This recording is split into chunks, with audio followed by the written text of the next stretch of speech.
Shirpur merchant cooperative बँकेतील तब्बल 13,75,86,253 रुपयांच्या आर्थिक घोटाळ्या प्रकरणी धुळे आर्थिक गुन्हे शाखेने महत्त्वाची कारवाई करत बँकेचे तत्कालीन व्यवस्थापक संजय कुलकर्णी यांना ताब्यात घेतलंय।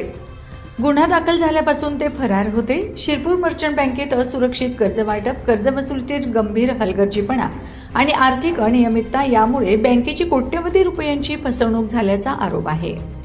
या प्रकरणी तत्कालीन चेअरमन, संचालक, व्यवस्थापक तसेच कर्जदार अशा एकूण 49 जणांविरुद्ध गुन्हा दाखल करण्यात आला होता।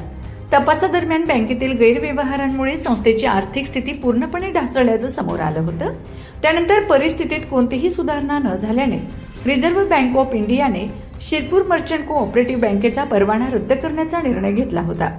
या बहुचर्चित घोटाळ्यातील प्रमुख सूत्रधारांच्या यादीत असलेल्या संजय कुलकर्णी यांचा आर्थिक गुन्हे शाखा शोध घेत होती। अखेर धुळे आर्थिक गुन्हे शाखेच्या पथकाने त्यांना ताब्यात घेतल्याने तपासाला वेग येण्याची शक्यता व्यक्त केली जात आहे।